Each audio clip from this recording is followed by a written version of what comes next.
எல்லாருக்கும் good evening. நான் தான் சுதன். இந்த பிரபஞ்சம் தோன்றின காலகட்டத்திலே வந்து பார்த்திங்கன்னா விலங்குகளும் பறவைகளும் தாவுவன ஊர்வன பரப்பன அப்படின்னு சொல்லிட்டு எல்லா ஜீவராசிகளாக வந்து இருந்ததுங்க. ஆனால் எந்த ஒரு ஜீவராசிக்கும் கேட்டிங்கன்னா என்ன ஜாதின்னு தெரியாது, என்ன மதம்னு தெரியாது. அந்த எந்த ஒரு ஜீவராசிக்குமே வந்து ஜாதியோ மதமோ கிடையாது.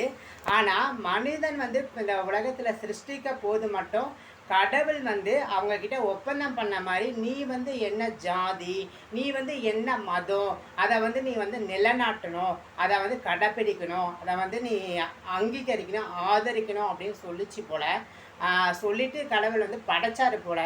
அக்ரிமெண்ட் சைன் பண்ணிடலாம். ஆனால் இங்கே இருக்க எல்லாரும் என்ன பண்ணுறாங்க, ஆதாம் ஏவாள் காலத்துலேருந்து இன்னைக்கு வரைக்கும் ஜாதின்னு சொல்கிறாங்க, மதம்னு சொல்கிறாங்க. எந்த கடவுளாவது நீ இந்த மதத்துக்குள்ள இருக்கிற நீ தான் என்னை வணங்கணும், இந்த மதத்தில் இருக்க நீ வணங்கக்கூடாது அப்படின்னு சொல்லிச்சுங்களா?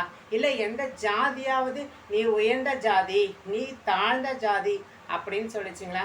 ஆனால் எதுவுமே வந்து எதையுமே செய்யாத போது ஆனால் மனுஷங்க மட்டும் இது கீழ் தாழ்ந்த ஜாதி, இது வந்து உயர்ந்த ஜாதின்னு அவங்களுக்கு அவங்களே பிரிச்சுக்கிறாங்க. ஃப்ரெண்ட்ஸ், நீ செத்தாலும் 3 அடி 6 அடி தான், நான் செத்தாலும் 3 அடி 6 அடி தான்.